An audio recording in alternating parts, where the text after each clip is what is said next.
À Talence, juste à côté de Bordeaux, dans ce salon de coiffure comme dans des milliers d'autres en France, il a bien fallu se ranger derrière ce constat implacable. La barbe fait son grand retour chez les hommes. Tu veux redessiner ici? Ouais, redessiner, mais garder quand même la longueur dessous. Selon un sondage réalisé l'année dernière, 92% des 25-34 ans la porteraient. Une tendance qui bouleverse largement le marché de la coiffure et à laquelle s'est adaptée la propriétaire des lieux. Vous allez bien? Ouais, ça va. Un café? Dominique Pénat, 37 ans, est à l'origine coiffeuse pour dames. Mais depuis quelques années, s'est imposée dans son salon une nouvelle clientèle, presque 2 fois plus assidue que la clientèle féminine. Les femmes reviennent en moyenne 4 fois par an, quoi. 4 fois et demi par an. Un homme est plus fidèle et revient en règle générale 7 fois par an. Alors Dominique a dédié la moitié de son salon à ces messieurs.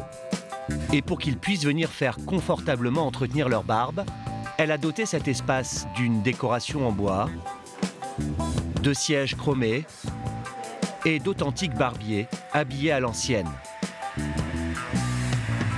ont tous des tabliers, tous les 3 des tabliers, ce qui permet aussi de donner une vraie personnalité à cet univers-là. Aujourd'hui, quand on ouvre un salon, il faut avoir ça. Moi, je trouve que c'est indispensable. Tout ce que j'ai pas sur la tête, je l'ai au niveau de la barbe. Donc voilà, c'était en prendre soin comme on peut prendre soin de ses cheveux. Bah, voilà, moi je prends soin de ma barbe. La barbe, c'est aujourd'hui 20% du chiffre d'affaires de ce salon. Et Dominique est loin d'être la seule à avoir suivi cette nouvelle tendance. Ces dernières années, les échoppes de barbiers ne cessent de se multiplier un peu partout en France. On peut s'y faire tailler la barbe pour une trentaine d'euros en moyenne. Pour mesurer à quel point la barbe est à la mode, il suffit de regarder des stars comme Leonardo DiCaprio, Georges Clooney, Jean Dujardin et même le Premier ministre, Édouard Philippe. Cette profession autrefois très répandue avait pourtant failli tomber en désuétude à cause des rasoirs jetables qui avaient remplacé le traditionnel rasage de près chez le barbier. Mais désormais, il y a même des barbiers stars comme Sarah Daniel Amizi, alias la barbière de Paris, qui possède 7 salons, jusque dans l'un des plus beaux palaces de la capitale. Aujourd'hui, plus que jamais, le marché de la barbe semble avoir de beaux jours devant lui. Depuis les années 80, le métier n'était pourtant plus enseigné dans les écoles de coiffure. Ce n'est qu'en 2012 qu'il a fait son retour parmi les options du brevet professionnel, comme ici, à l'IFPM de Nanterre, en région parisienne. On va installer les modèles. Vous avez un peignoir ou pas avec vous? Ce matin, une dizaine d'élèves vont suivre leurs premières heures de cours sous la direction de Chloé O, formatrice depuis 6 ans.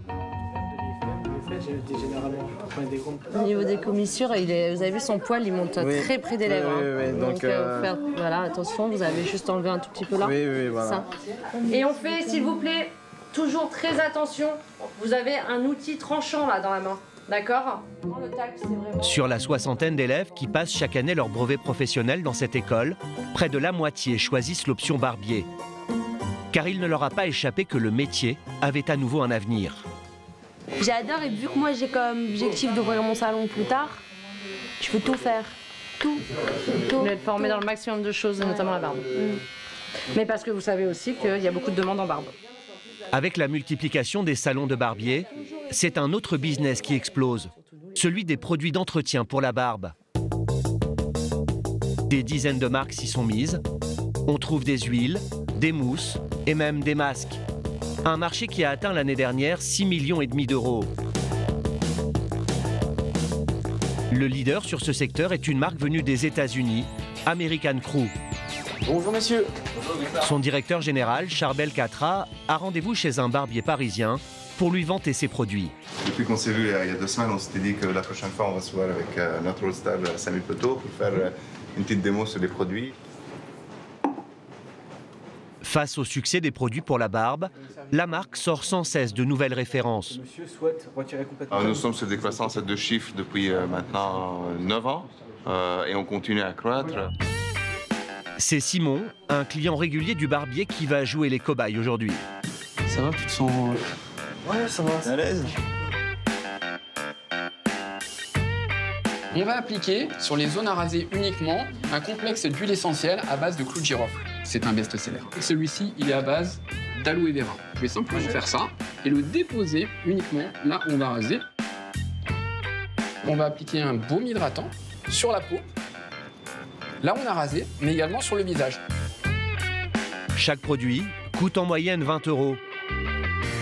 Alors que la demande était quasi inexistante il y a quelques années, les barbiers savent qu'ils se doivent aujourd'hui de les proposer à leurs clients. Là, ce qu'on vient de faire sur quelqu'un, en général, il y a quelques années avant, je pense que ça ne passerait pas du tout. Ça passerait pas du tout. Vous direz, c'est quoi ça? Dehors. Et c'est plus démocratisé. C'est très très récent maintenant qu'on voit cette utilisation-là chez les hommes et qu'il y a forcément une très forte demande. Il y avait des petits indicateurs quand on regardait les David Beckham et d'autres célébrités qui étaient des maîtres sexuels qui ont commencé au début des années 2000 à assumer ce changement, le fait de prendre soin d'eux. On savait qu'à un moment ça va devenir plus large, la scie va devenir plus large et plus de gens vont s'occuper d'eux. Et vous, monsieur, est-ce que vous seriez prêt à mettre autant de produits sur votre barbe au quotidien? Autant, non, je pense pas. Mais quelques-uns quand même. Quelques-uns, oui, c'est vrai que c'est vrai que j'ai la barbe qui sèche assez facilement, donc un entretien un peu à ce niveau-là, une petite crème de temps en temps, pourquoi pas.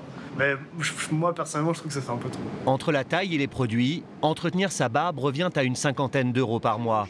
Un petit budget, surtout si l'on décide d'aller chez l'une des stars de la profession. C'est l'une des adresses les plus courues par les Parisiens amateurs de belles barbes. Ici, les sièges chromés ne désemplissent pas du matin au soir. Une centaine de clients se relaient dans la journée. C'est Sarah Daniel Amizi qui a fondé cette enseigne il y a plus d'une dizaine d'années. Sa particularité, avoir été la première femme barbier à Paris. Il a un avantage, il a une jolie moustache, donc on va la mettre en valeur. Carré, exactement. Ouais, très très jolie. Une vocation qu'elle a développée enfant en regardant son grand-père se raser. Et je disais à mes parents, je veux être barbière. Mais à l'époque, on me disait, mais t'es une fille, c'est un métier pour les hommes. Et comme je suis un peu tenace, voilà, je me suis donné les moyens d'aller jusqu'au bout de ce métier. Aujourd'hui, Sarah s'est fait un nom et une réputation. Si une coupe de barbe par l'un de ses salariés coûte moins de 30 €, il faut compter au minimum 200 € si l'on veut s'offrir les services de la barbière en personne. Bonjour Raphaël. Bonjour. Tu vas bien? Ouais. Raphaël est l'un de ses clients fidèles depuis maintenant 5 ans. Je vois plus l'écart qui est un peu plus visible. C'est peut-être lié à la lumière. À ce prix-là, il peut s'offrir l'œil expert de Sarah et une heure de soins complets qui ne font pas du bien qu'à sa barbe. Le premier contact avec Sarah, je lui dis, Sarah, j'avais le choix entre aller voir un psy ou changer de look. C'est un budget, mais c'est un grand plaisir. On est privilégiés, voilà. C'est un moment de bonheur, quoi. On sort tout beau et avec la tête bien. Un homme, il arrive, il me dit, Sarah, comment est-ce que vous pouvez m'imaginer? Moi, quand je le regarde, je sais exactement ce qu'il lui faut parce que je me pose moi-même la question en me disant comment il peut me plaire. Sarah revendique un talent pour la physionomie. C'est là où on va faire la différence avec mon retour angle droit. Mais aussi pour la psychologie. C'est ainsi qu'elle a conquis des clients prestigieux, comme le footballeur Adil Rami, l'acteur Ramzi Bedia, ou encore l'homme politique Pierre Moscovici. Est-ce que tu veux un ticket de caisse? Est-ce que c'est remboursé par la sécurité sociale? Je ne cesse d'aller dans ce sens pour que ça soit pris en charge par la sécurité sociale. Parce que tu as vu le mental que tu as en sortant? Bah oui. Bah, ça t'évite de tomber malade et d'aller te mettre en arrêt de maladie. Voilà. Donc, allez. À bientôt. Si aujourd'hui la barbière de Paris fait le bonheur des clients UP, c'est dans une toute autre ambiance que Sarah a fait ses armes dans le métier. Il y a 25 ans, quand peu d'hommes imaginaient confier leur pilosité à une femme, un des rares à lui donner sa chance a été un barbier turc, installé dans le 10e arrondissement de Paris. Oscar, comment allez-vous? Ça va et vous? À l'époque, jeune coiffeuse, Sarah a poussé la porte du salon d'Oscan au culot. Il a passé 2 ans à lui apprendre le rasage de près, à la turque. En fait, il brûle pour désinfecter l'ensemble de la lame. Chez les barbiers turcs comme Oscan, pas de chichi. Ça c'est vraiment le coup de main du maître, quoi. Il n'y a ni produit de beauté à outrance, ni gestes en trop. Özkan me disait à l'époque, si tu arrives à raser un homme turc, tu peux raser tous les hommes de la planète. Vous avez vu comment il est barbu, enfin, il a, au millimètre carré de son visage, il y a 15 000 poils. Il faut aller les chercher, il faut les couper. Et puis le gars, si c'est pas bien rasé, il le sent, il vous le dit. Ici, ça, il me l'a appris, mais je ne l'ai pas poursuivi. Tout se fait à l'oriental. C'est l'épilation au fil. Donc c'est une technique turque.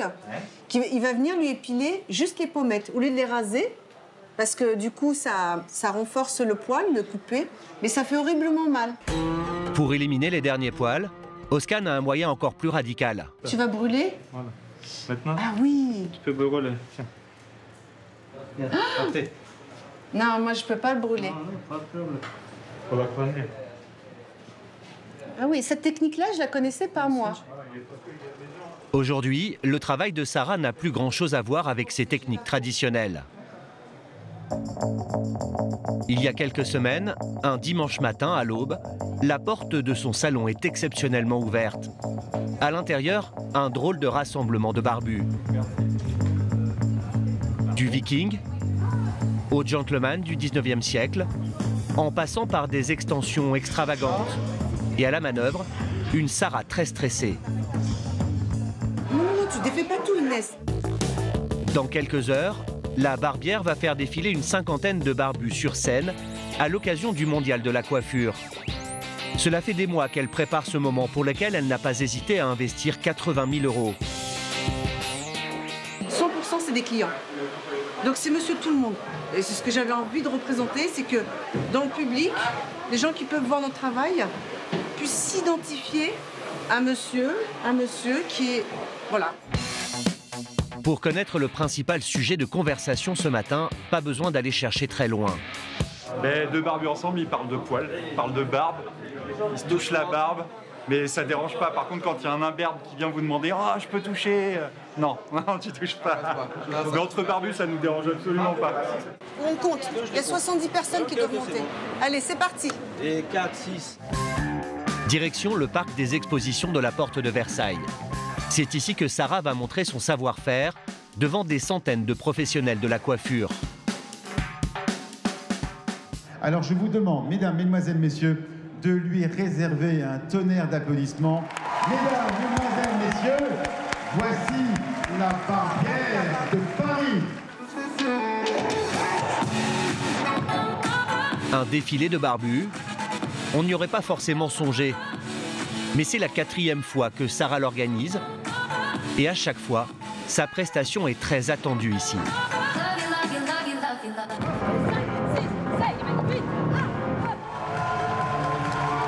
Au final, un tonnerre d'applaudissements et même une standing ovation pour la barbière.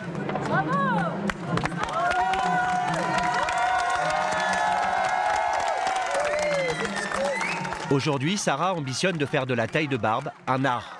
Je m'octroie en tout cas le phénomène de la haute barbe. Il y a la haute couture, mais Sarah a créé la haute barbe. Et je veux aller dans ce sens-là, je veux pouvoir continuer dans cette dynamique. L'an dernier en France, le business de la barbe a triplé de volume.